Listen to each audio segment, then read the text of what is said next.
Today's guest is the creator of the YouTube channel Passionate Heart Tarot LLC. Tarot cards have exploded in popularity in recent years. Perhaps it's a need for non-standard spiritual practices. Perhaps it's an appeal to aesthetics. Who really knows? Point is, Lynn of Passionate Heart Tarot is here to help you understand your situation just a little bit better, if not a lot of bit better, using tarot cards and beyond.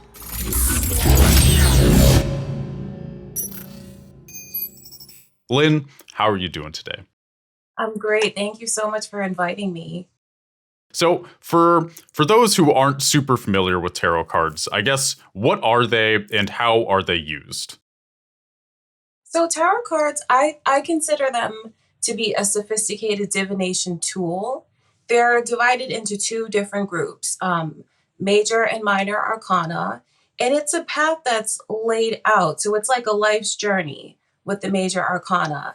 And so each card has a different meaning. So you kind of have to know what the meanings are, study them, and it depends on how you choose to connect with them, which will result in the kind of messages that you get. For me, they're a spiritual tool.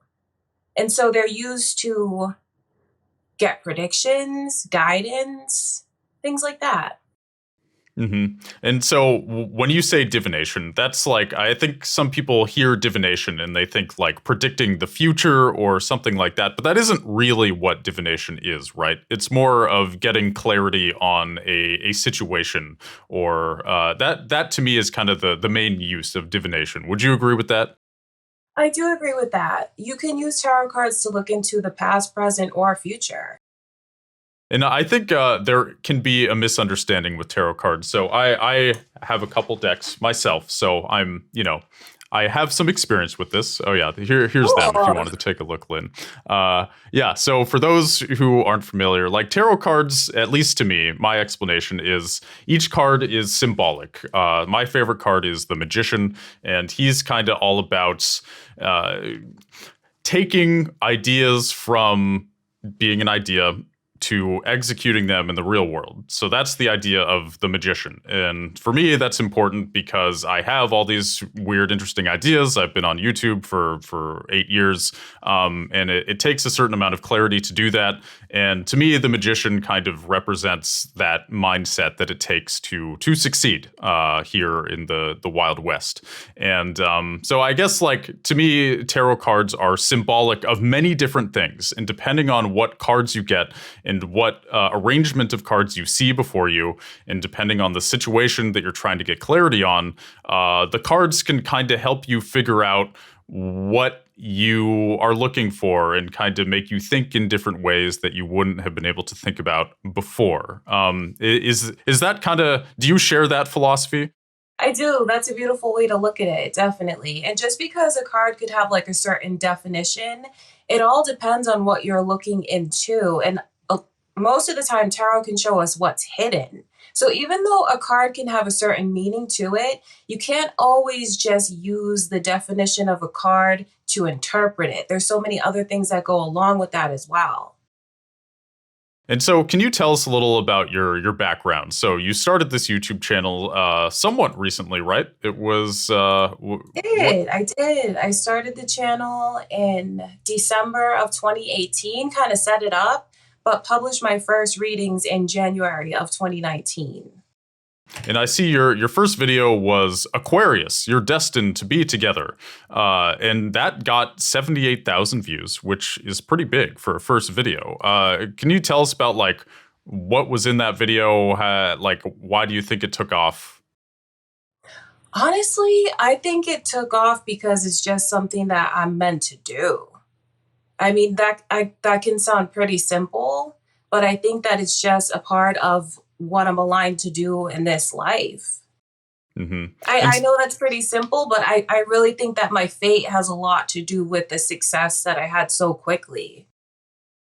And I think on some level I can relate to that. I've always felt that I was meant to be making videos. And then it didn't take too long for me posting on YouTube for a video to actually take off. And I think, for some people who are maybe more, I guess, quote unquote, intellectually focused as opposed to like intuitive or whatever. They can maybe think that this sounds kind of lofty or silly or something. But I think like a certain amount of faith can be helpful, and it can I think it affects your vibe while making videos too. I mean, when you're on camera, you seem very present, like you are focused on exactly what is happening. You're not thinking about what, did I lock the door? Did buy enough bread? Did I, like you're focused on the moment. And I think having a clear idea of what your fate or what you're meant to be doing is,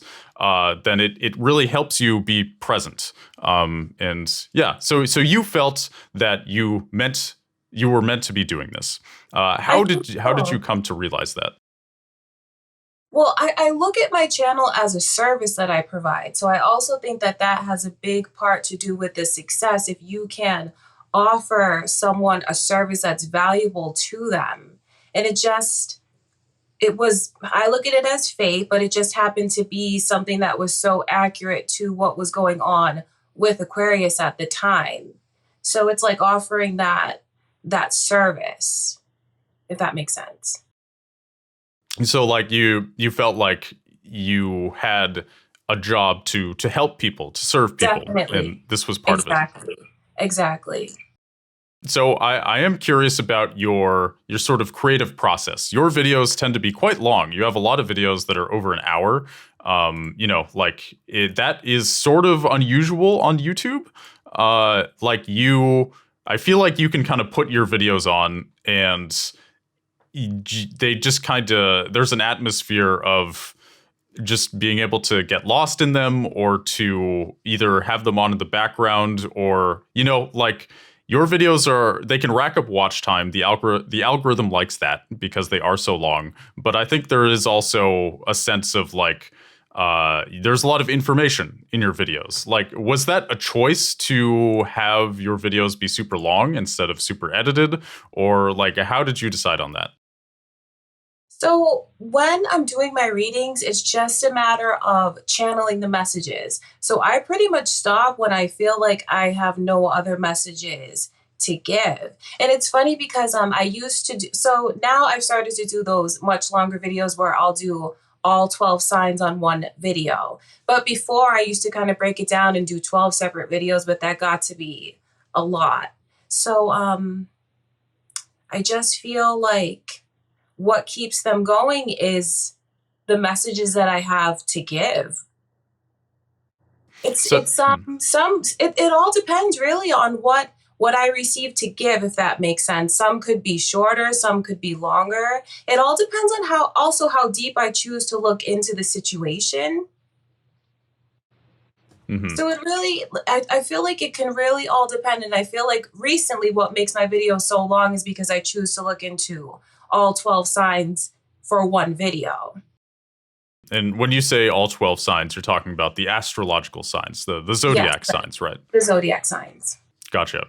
And so how has YouTube affected your business? Obviously, you give tarot readings. You have a Patreon. Did you have this before YouTube? Was YouTube sort of an addendum to this, or is YouTube the cause of your ability to make a living online? So exactly, YouTube is the cause of that. Before I got into YouTube, I worked in the medical field. And then when I started my channel, everything just kind of blossomed. I started my channel, and then I think about 3 months after the channel, I started my business, the LLC. And then later on down the line is when I started my Patreon. So I have a business because of YouTube. So I think I think it's cool that you have a Patreon. Not everybody is willing to do that. I always think it's a good move. So, like, what kinds of things can people find on your Patreon? Like, do you interact with your community on there? Like, because there's always, every person on YouTube seems to have a different philosophy. Some people really love interacting with their community. Some people just kind of want to, even though they appreciate their fans, they just kind of want to put information out there for them to see, but they don't necessarily want a direct interaction. Is Patreon a way for you to interact with people in different ways? Like, what is Patreon to you? So Patreon to me is it's business focused. Don't get me wrong, I definitely appreciate my following and my subscribers, but I feel like I'm kind of a shy person. So I look at my Patreon as like a way to give exclusive readings that are not found on YouTube. So everything on Patreon is exclusive. And then I also kind of try to branch out and do different things over there to see what they'll like. Like I started something new that they really like, their current message to you. So it's like their message from someone else. So I do interact with my patrons in the comments and things like that, but I really don't show too many behind the scenes. In fact, I don't really show that at all or talk much about my personal life on Patreon or on YouTube. It's something that I definitely like to change, though, Hmm. share more of myself and more of my personal life. But I do look at I do look at my channel and my Patreon as a business. Right on. And I think, some people they can get uncomfortable thinking of things as a business, but I think it's wise to do that because it is at the end of the day, it takes a lot of time and energy to do these things. And but also the idea behind a business is of course providing a service, which to you is even part of like why you're doing this in the first place. So for those who are kind of like they want to get into YouTube, but they are nervous about sort of intertwining creativity and money. I would say that is totally natural, but that is also part of the process, and it's part of the excitement of it as well. Is kind of figuring out how to merge these two worlds, and I think also when you think of things like a business. You tend to like you're more likely to just show up even if maybe you're like, I don't know if I quite feel like it today. Like, can I do Mhm. this? But then when the camera's rolling and you show up and you do it, there is a this feeling of satisfaction that if you were just kind of doing this for funsies, that maybe you wouldn't have gotten that feeling of satisfaction. Oh yeah, I definitely agree. I definitely agree. And I look at it as a business and a responsibility. So kind of like the same way if you go to watch the news. You wouldn't know if the news lady is in a bad mood or like what happened to her earlier in the day. Like I look at it as I'm there to provide a service. So that's why I always try to keep things very professional on my channel. Yeah, and you do have a pretty pro vibe, I will say. So, how long have you been giving tarot readings for? So it's funny because I started my channel in the winter of 2018, and I got my first tarot deck in the fall of 2018. Hmm. So it's something that I just got my first deck, researched on it, read up on it, practiced with it, with like my family members, and then just decided to start a YouTube channel. So it was probably 3 months prior to like getting my first deck ever to starting my channel. So I just worked on it for about three months. Hmm. So, what did those 3 months look like? So, you get your deck. 3 months later, you start your YouTube channel. That kind of in between time, were you like learning everything you could about tarot? Were you practicing with friends, family? Like, what did that kind of build up period look like for you? So I was totally submerged in the environment of it because it's funny because I got my first deck after a business trip to Salem, Massachusetts. And so when I was there, I just got like totally submerged in the culture of it and the spirituality of it and like the whole paranormal community. And I've been a psychic medium my whole life, but it was like the first time that I actually had like a tool to be able to provide answers. So I was fully submerged. I just dove in, completely dove in. And then being in an environment like Salem, I just felt like it really helped me to connect with some of the abilities that I already had. So fully submerged in it, really dedicated myself to it. Like even at work, I'd have my deck with me and like in between patients and things like that. I'd pull it out, look at the cards, practice with the cards. It can sound a little funny if you don't understand the spirituality of it, but I even had my deck, like I kept it under my pillow when I slept to form a bond with it. because that's a big part of like the clarity that you can receive, the kind of bond that you form with it. So it was constantly. I fully submerged myself in it, and it was something that was constant. And then, kind of practice with my family, doing readings for them. And then they were like, oh my God, this is crazy. And then I don't even know where the idea for a YouTube channel came from. It's something that I never really thought about or aspired to do. I wasn't even a big social media kind of person, always kind of like super private. So it's funny to me that I was drawn to start a YouTube channel and do public readings. So the answer is like I just fully submerged myself in it, and it became a top priority. So, and what did that feel like? I think when people are on the outside looking in, they're getting ready to start a channel. They kind of want to, I guess, a sense of validation that their feelings are in the right place. Their intuition is in the right place. So, I guess you said you knew you were called to make a YouTube channel to make this type of content. Like, what did that feel like on a physical level or an emotional level? It felt right and it felt exciting. It felt like I was very optimistic, positive, had this mindset that it was going to be a success. I knew it would be a success. And then also approached it like, how can I help? How can I provide? And then I just remained in a very positive, upbeat energy, with the confidence, but then also just hoping that they enjoyed what I put out. So it was something that felt right. And there's confidence behind it.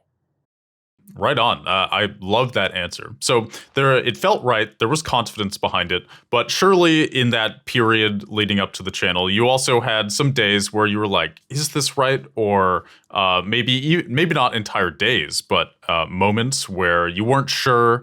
There was some doubt. Like, how did you deal with that? Is that something you experienced? Honestly, no, I didn't experience that doubt. I mean, I had never really even recorded myself before, but I felt confident enough because of how much time I dedicated to it. I'm telling you, like, I went fully in. And then, practiced with my family. So I knew that I knew what I was doing, that I had the accuracy of it. So I can honestly tell you that I didn't have a lot of doubts leading up to it. It Mhm. felt like it was right. It felt like it was my path. It felt like it was the right thing to do. So you start posting videos. Your first one does very well. 78,000 views is nothing to scoff at, that's for sure. So as you keep making these videos, like, how did your opinion of your goals change? Like, did your original goals kind of turn into new goals? Did you kind of just keep doing the same thing? Is your head in the same place it was when you first started your channel? Like, take us through your kind of your mental journey through all of this. You know what's funny is like I wish if when I look back that I would have enjoyed it a little bit more. It's funny that you said I'm in the present so much because when I look back, I didn't even realize how big those accomplishments were. I didn't even, I don't know, it may sound a bit naive, but I didn't even realize how successful it was at the time. I know that sounds funny, but the channel just grew so fast and the readings were getting so many views. It just let me know that I was doing the right thing in the right place. And I didn't even think, it sounds naive, I know, but I didn't even think about how big the channel had gotten and so fast. I felt like it was just always like trying to keep up with it, thinking, doing the same things pretty much because my subscribers love readings. So that's something that I just continue to focus on. I didn't really even think about branching out like into a new category. Nothing like that. I just kept working and going. And now that I look back, I wish I would have like stopped and been a little more present with the accomplishments that I achieved so fast. Hmm. So it was just kind of like I had these blinders on and just kept going and just kept looking forward and didn't really didn't really stop to smell the roses and didn't really look back either. And I think that can be a good thing. Like some people can fall into sort of the opposite thing where they're overanalyzing everything and, they get views and then they're wondering, well, why did that do well? And they kind of start trying to unpack the reasons for that, which can be useful. But, I think when you're this is something I talk about on this podcast a lot is when you're operating from your intuition, things I think tend to work out better for you in the long run.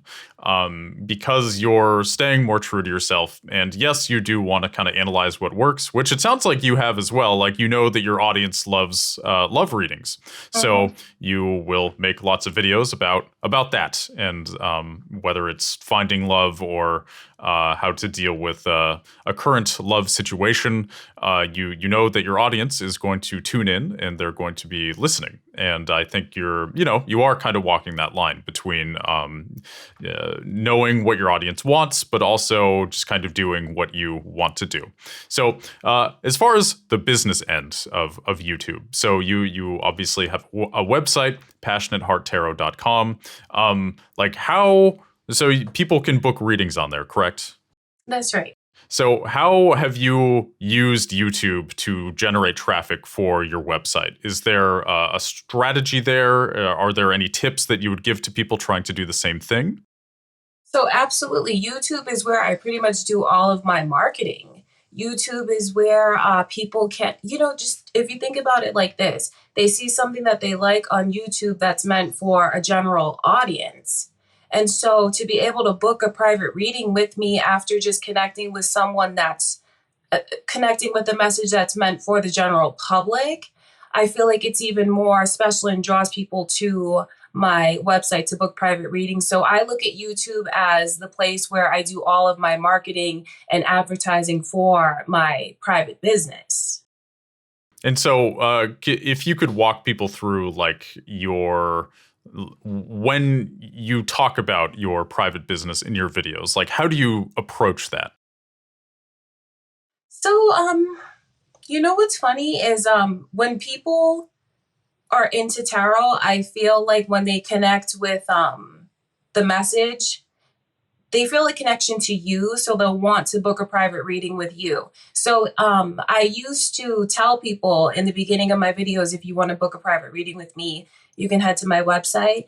I used to do that, but now I have an intro that, shows my website. It'll come across the screen. And then I also have links in the description.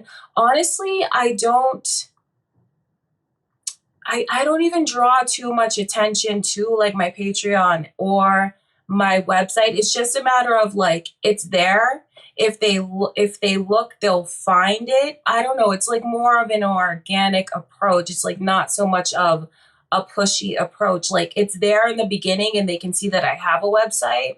And then they'll know that if they choose to visit it or book a personal reading with me, like they have the freedom to do that, if that makes sense. Totally. So it's Yeah. definitely there, but it's not like pushed onto people because they can choose to enjoy the free readings that I give on YouTube, or if they want something more personal, they have that option as well. So as far as like the business side of YouTube, is giving readings kind of your main source of revenue?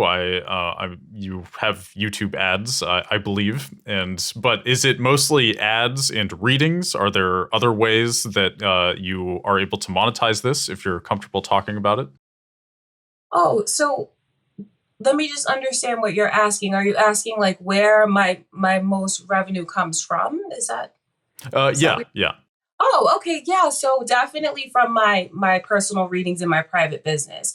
YouTube, I'll get money from sponsorships or I'll get money from the AdSense, the ad revenue. But the majority of the success of my business are my private readings with my clients. Right on. And I think that probably can help keep things pure as well. Like when most of your revenue comes from meeting directly with clients, that can be good because if you lean very heavily into the ads or sponsorships way of making money, like that can be fine. But it can also kind of it can make you try too hard to get views. You know, you're trying to please the sponsor, and they're like, "Hey, we need at least 50,000 views. We need 100,000 views," and then you can start kind of making things to appease them. So I am curious, like how you approach sponsors as somebody who is more interested in meeting with clients. Like when you have a sponsorship, like how do you do it in your videos? Is it kind of like a 1 minute chunk? I guess I didn't come across them while looking over your videos, but like how do you approach sponsorships? So I approach sponsorships from a place of, okay, so this is someone that is looking to advertise on my channel, something that I had to work really hard to establish and build up. So it definitely wouldn't be something that I do for free. I think you always have to have like an idea in mind of what your worth is, whether it's cash or whether it's you feel like the products that you'll receive for the sponsorship is worthy of your time. So there's lots of sponsorships that I've done and lots that I've turned down. If the terms weren't right, if it was a product that I didn't like, if it was something that I didn't have the time for. So, we'll definitely negotiate about things. Usually it's pretty reasonable for what they want. And all the products that I do take on, I enjoy. And it's usually like I'll do an ad at the beginning and tell them like the video is sponsored by so and so, and then, do some B-roll footage, product placement, things like that. Okay, yeah, and it sounds like you have managed to organically integrate these sponsorships, which can be, I don't know, sometimes they can feel on some channels a bit abrupt or something. I don't know, they're just, I don't know how to put this in, so I'm just going to throw it in here. But so, like the types of sponsorships you do, clearly they're like relevant to your audience. They are within the spiritual domain of things. So, like, what are some examples of things that you have had sponsor your channel? Just to give people an idea of like how to stay in their wheelhouse. You know. Sure. So let me think of my recent sponsorships. One that I really enjoyed was for a service where you can get your whole like natal birth chart. And you can tell like so many different things from that information. I don't really know all that much about astrology, but that was something that I really enjoyed. But then again, I also like beauty and hair and makeup and things like that. So even though it has nothing to do with tarot, if it's something that I enjoy, I'll incorporate that into my channel as well. So it's mostly things that you feel strongly about, that you It connect with has on to a be personal that. level. Absolutely, it has to be because it I don't know. That's just me. It has to be something that I like and that I enjoy myself if I'm going to share it with my audience because trust is such an important thing. Hmm. So I don't know. I wouldn't take on a sponsorship with something that I didn't like or that I thought didn't match up with my ethics or values.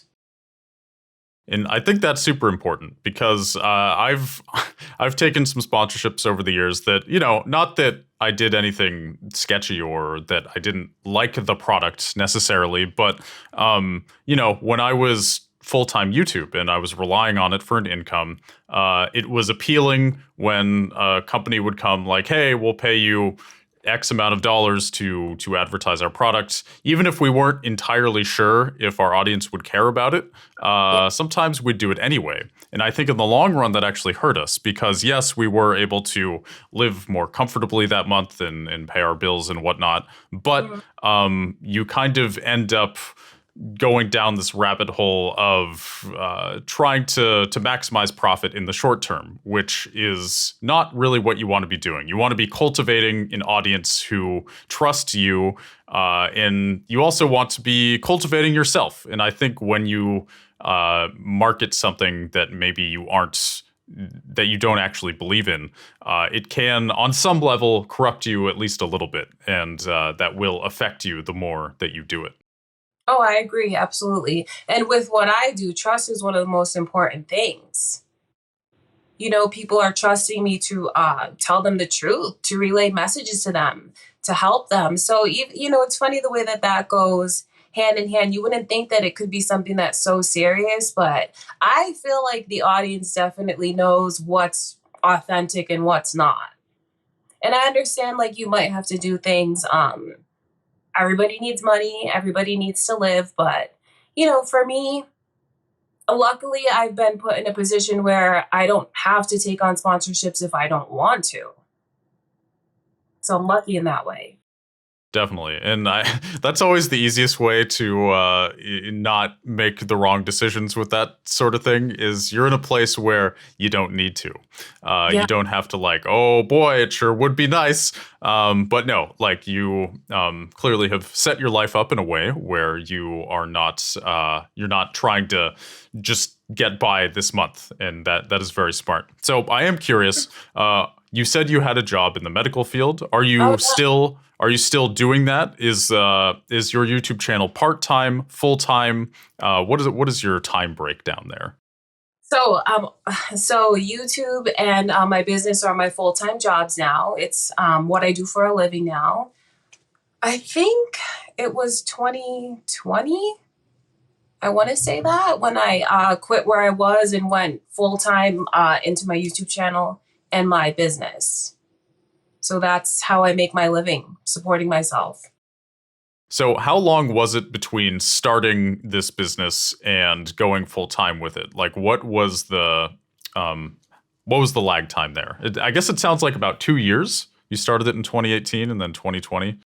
Yeah, so technically it was like December 2018, but published in January 2019. So I want to say probably like a year, if not a year and a half until I went full time on YouTube and quit my job. And did you have a plan to quit your job? Like was that the end goal was to not have to do that? Honestly, no. It became so hard to juggle everything. And I was so stressed out. Like at that time, I traveled for work. I live in New England, so, the states are kind of close together, but I was traveling for work full time. I was afloat. And then I was studying full time to get my bachelor's degree. So school was a full time thing. And Wow. then I had my channel, and then I had my company. So it just came to a point where I took a leap of faith and I took that risk because it was just so stressful and too hard to just balance everything. So, for somebody who is trying to take their business from like a part-time thing to being able to live off of it full-time, like what advice do you have for them? The advice that I would have is you definitely need to make sure that you have the security in order to take that risk. You have to have some kind of projection of what your future income is going to look like. And then you also have to have a certain amount of savings, I feel, before you take such a risk. It's important to be realistic about what your responsibilities are, because, some people have family. Obviously, everyone has bills. So you just have to make sure that you have a certain amount of money saved and look at your profits, look at the future, and do it in a very realistic way. So, one thing I'm noticing about you that is really cool is you have this kind of like uh, an amount of faith, like you had a calling to do this, as you said. But then you're also talking about, hey, you need a certain amount of savings. You need to be Yeah, practical here. You're not, absolutely. you're not Yeah, just saying absolutely. jump into the deep end. Have some faith, jump into the deep end. You're like, well, faith is good, it's important, but Mhm. also have a plan, have some Yeah. savings. If you feel called to do something, I think you should listen to that call. But then at the same time, you also have to be realistic about life and responsibilities. You have to also be able to take care of yourself. And if there's anyone else that you have to take care of, you really have to have your priorities in order. And I think that can be the difficult thing is like knowing how much Like, how much savings do you need? What are your priorities? Like, what are your financial needs? Yeah. So I guess how did you know you had reached that point? So obviously, a certain amount of savings. Maybe you had 6 months or whatever it was. But then, as far as your income from your YouTube channel, like, how did you know that you could finally trust your channel to provide for you in the way that you needed it to? Well, it was so like I said, the channel is the way that I advertise and do my marketing really. But it was because of my company. The business was booming with my company. I Hmm. had so many private readings booked that like I had to limit the time on them. So, business was going really, really well. It's funny because we're here because of YouTube, right? But I don't even look at YouTube as like my main thing that I do. My main thing that I do is really my company and the private readings. Hmm. So that was in such a really strong and secure place. I had bookings on bookings, and a healthy amount saved, and the channel was just continuing to grow, so I just had a real sense of security.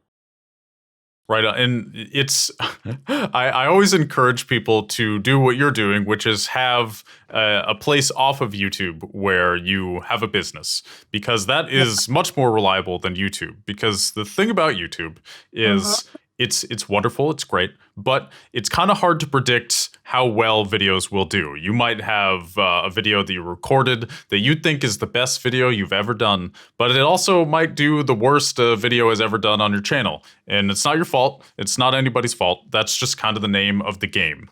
But when you have this business like you do, which is your main source of income and time, uh, you can rely on your community in ways that you can't really do when you're just using YouTube. And the reason for this is like it's easier. Like when somebody comes to you and they want a tarot reading, they give you a certain amount of money for a certain amount of time, and that is like dedicated, consistent income that you can rely on. Like you only need a certain amount of people to book a certain amount of appointments every week. Whereas with YouTube, in order to make a living off of just ads or sponsorships, you pretty much need to be getting, many views, probably like 2 million views a month to really live comfortably for one, maybe two people. But Huh. I think when you have this way of kind of interacting with people on a person to person level, it becomes much easier to not only give people a service that they really want, but it is also easier for you to make a living. Absolutely, I agree. And you know what's funny about that is YouTube was never my main source of income. And YouTube is it's funny because like you said, it can bounce all over the place. You never really know how well a video is gonna do. So I definitely agree with your thoughts on having to have like some kind of side business. I think it's important to look at YouTube as a stepping stone. And I don't say that in an insulting way, but YouTube is, I look at it as a stepping stone. And I think that people should as well, to take from it and start something that has more security, more of your own terms with it, more protection with it, more. It's all about the security because, like you said, YouTube is. It's funny. It can fluctuate. It's up and down. You never really know. You never really know how it's going to turn out.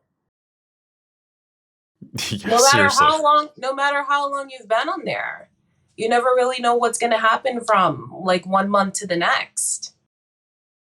Yeah, it's so volatile. And then even like if you are having a good month, you don't necessarily know how long it's going to last. And I think that can affect your creative process where you're kind of It can be you're confusing and discouraging. yes, yes it can.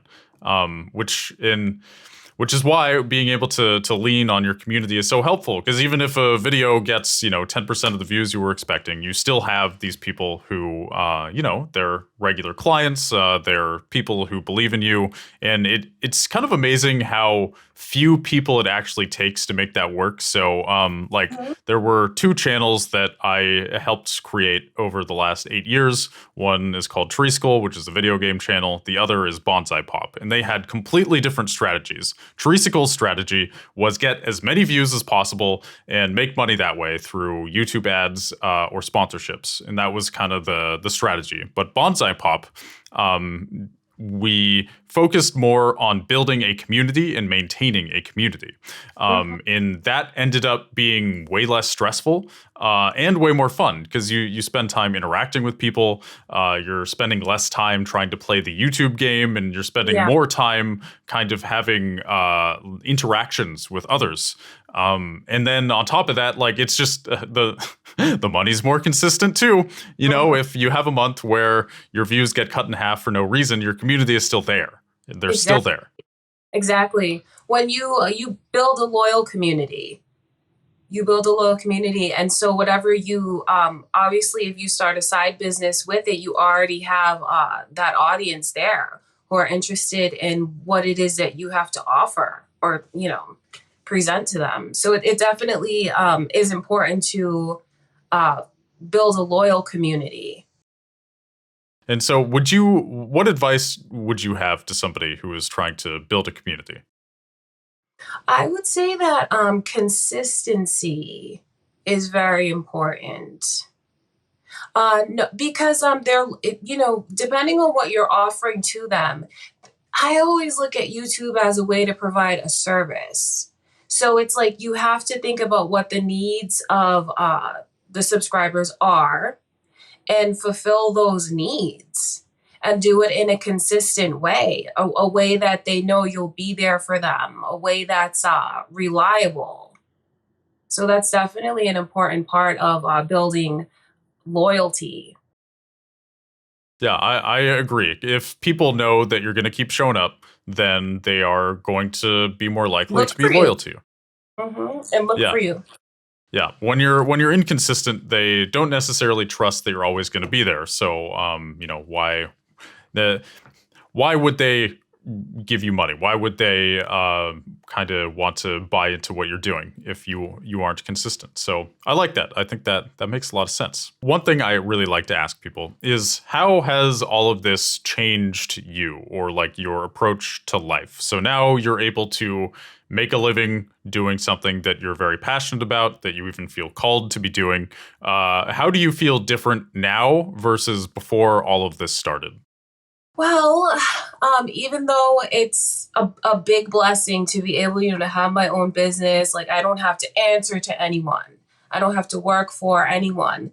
But then there's so much added, like all of this added responsibility, all of this stress that comes along with it. So sometimes I think like it was kind of easier when it was kind of easier when I worked for someone else because so many things are handled Hmm. for you. You don't have to think about taxes. You don't have to think about life insurance, health insurance, all these things. Like a company, if you work for a large company, they just take care of all that for you. So now it's definitely more stress, yet so much more freedom at the same time. Hmm. So it's changed. I Yeah, feel do you know what that. I mean? It's changed my life a lot. It's made me grow a lot, learn so much, things that I didn't know about. Yeah, and maybe the best thing is if you want to sleep in, you can sleep in. I know, right? Yeah, definitely. So it's like I don't know. There's highs and lows to it. There's, like I said, a lot of freedom, Hmm. but then stress and so many added responsibilities. So it's a lot to deal with. It is a lot to deal with. It's a lot to juggle. It's a lot to handle. Yeah, freedom can be a double-edged sword because when Exactly. you have infinite freedom, you also have infinite possibilities, right? And when you Mhm. have that, it can be hard to decide what to do. But as you said, when you work for a large company, you're told what to do, and that Exactly. can be good sometimes. That can be good sometimes. So if you have your own business and you work for yourself, you definitely have to be disciplined. I think it's good to even like have some kind of schedule. I get held to a certain schedule because of my business and my private readings and my turnaround time and things like that. But I think that for a while, I think I tried to do, the whole sleeping in thing, taking my time, but I feel much better when I have myself on a schedule, Hmm. a consistent schedule. So, what are some ways that you're able to stick to that schedule? So, I know people book readings with you, so you kind of have that schedule laid out depending on when people decide to book with you. But like, Mhm. what are some ways that you cultivate internal motivation? That's a good question. That is a good question. I'm trying to think of how to answer that. It's a drive to succeed. It's a drive to survive. It's knowing that I only have myself to depend on. And there's so many things that I have to take care of. So striving to succeed financially is one of the biggest motivating factors. I have to get up, I have to get myself dressed, I have my patrons to think of, I have my channel to think of, I have my private readings to think of. So that's something that definitely lights a fire under me, if that makes sense. Oh yeah, totally. I mean, y- one of the best reasons to get up in the morning is, hey, I gotta make a living. I gotta I have show to up. make a living. Exactly, exactly. And that's the realistic side to it.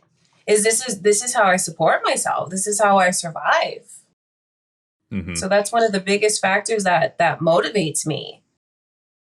Certain And lifestyle that I want to live, certain amount of success that I want to have. and I think that's important too, because the sphere you're in, which is kind of like in the realm of the new age, you could call it. Mhm. There can be a almost like a shame in talking about money, or that business is somehow evil and it's all just love and light, and you should focus on all these sort of fifth dimensional things. And I think that can actually be not only impractical, but just straight up bad advice sometimes, because Yes. I think as humans, we have an inherent need to feel comfortable, to feel like our needs are taken care of. And I think if you're fighting those needs and thinking like, oh, this is making me less enlightened, this is bringing me further from the truth, then it can really just trip you up, and it can make it so much harder to find a way to make a living, and to even achieve some sort of peace of mind. And I like that you've been able to walk this line. That I think. Oh, absolutely. I have to. And then, I have a business degree on top of it. So, that's how I look at things from a business perspective because of my degree. And even though I'm a very spiritual person, this is what I do for a living. I'm also a realistic person. I have responsibilities. I have bills. So it's funny because I never looked at it that way.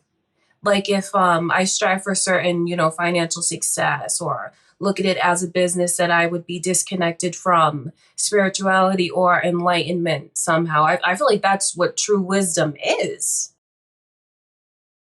Yeah, absolutely. Like, I think in order to really be coming from a place of wisdom, you do need a certain amount of security, and whether that's financial or otherwise, like that feeling of security is very real. And I think unless you're really going to live the hardcore monk lifestyle, you do need Exactly. a certain amount of income, and a certain amount of desire even to achieve that income. And maybe one day, we'll all have millions of dollars, and we will never have to think about this ever again. In which case, great. But that I'm not going to worry about that for now. Seems a little lofty. Okay, so I notice with your channel, and you said this as well, that you have a lot of love readings. It's kind of pertaining to romance, and who is loving you, who should you love, or do they still like you? Like, what is that whole kind of scene interests me. I like, what do you think people are looking for with that? Are they looking for validation? Like, do they just want you to tell them, oh, this person is still into you? They just don't know it yet. Are they looking for real advice? Like, what is that like? I think they're looking for help. And that's one of the biggest reasons why I wanted to focus on love readings, was because when it came to my love life, there were so many things that I was confused about, needed advice on, needed help on.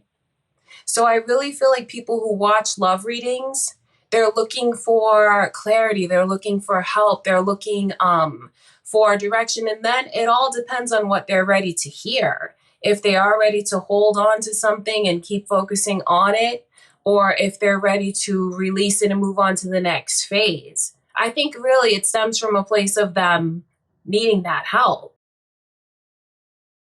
And so, like, part of you helping, obviously, part of it is giving them a tarot reading, but there surely is another aspect to it, right? Of just kind of connecting with them on a personal level. Like, do you feel like you do need to tune in to people individually in order to really give them what they need? Not necessarily, because for the private readings, obviously that's private. That's a one-on-one kind of thing.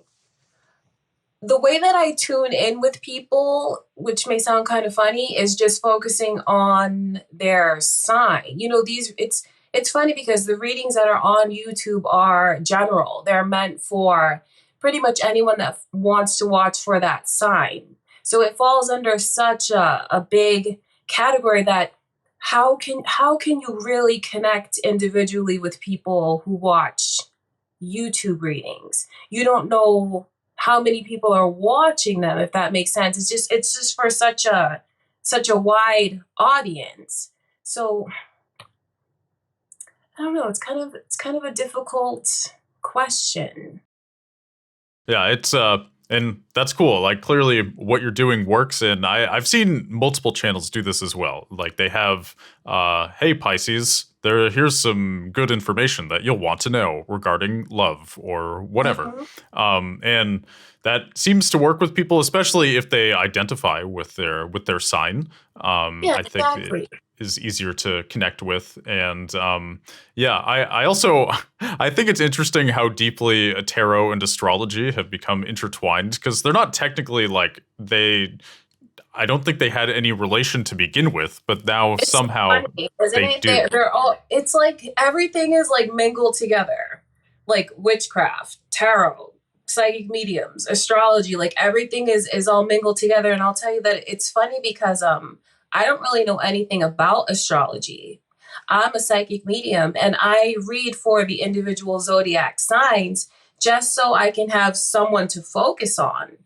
It is funny the way that everything's mingled together, because I feel like one doesn't have anything to do with the other. And it's funny because when I started my channel, I didn't even know what all 12 signs were. I didn't really even know anything about astrology.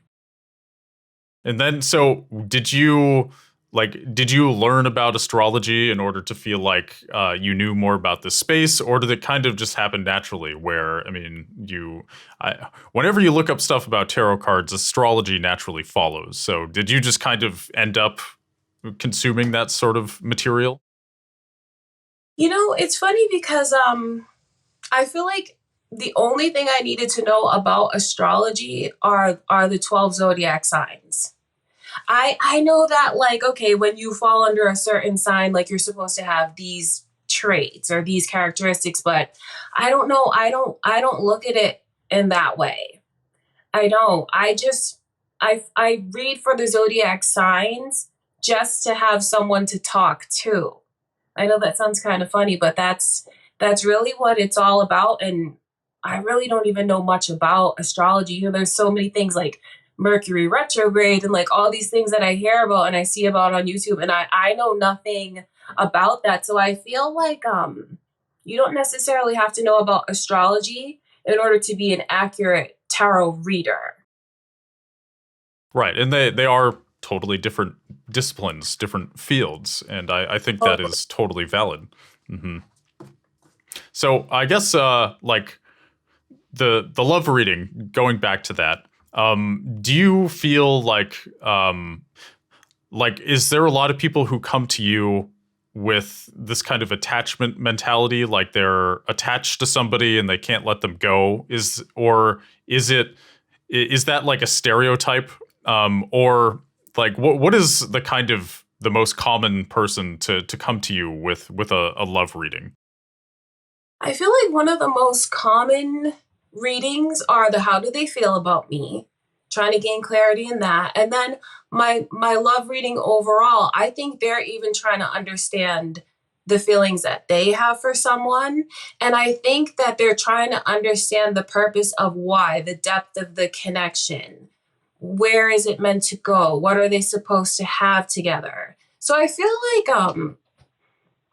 like my clients and my audience, I feel like they're kind of old souls. I feel like they're very emotionally intelligent and they're looking to gain that clarity.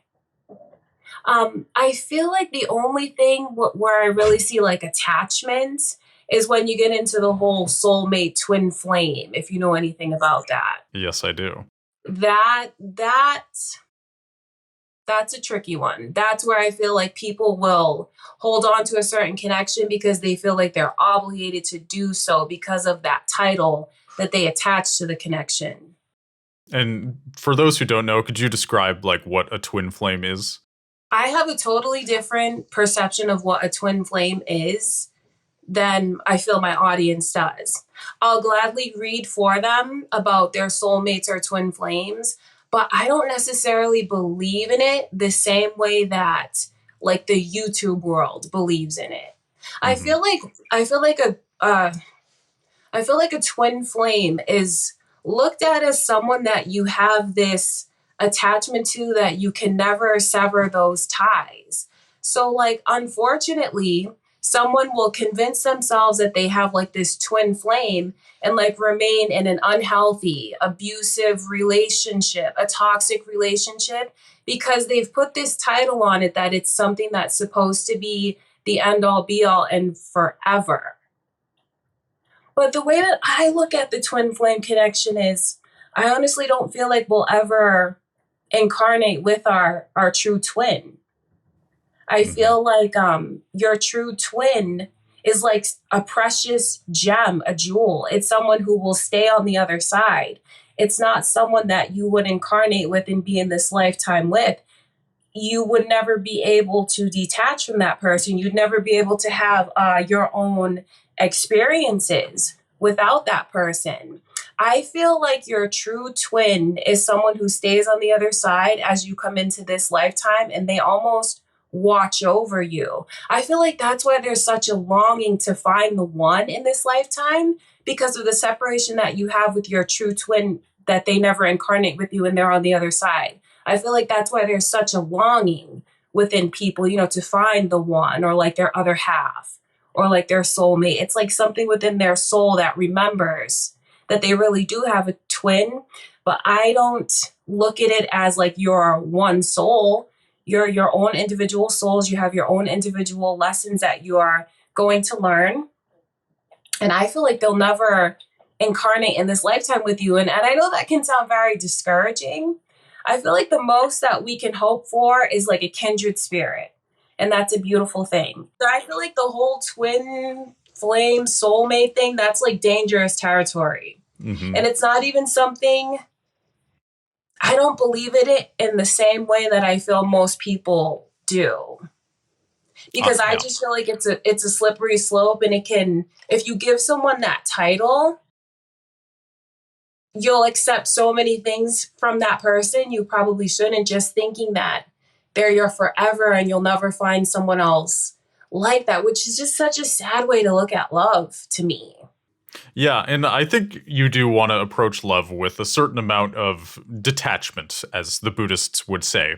Like, not that you don't want to open your heart to this person. I think if you are going to be in love and have a long term relationship, you should obviously open your heart with each other.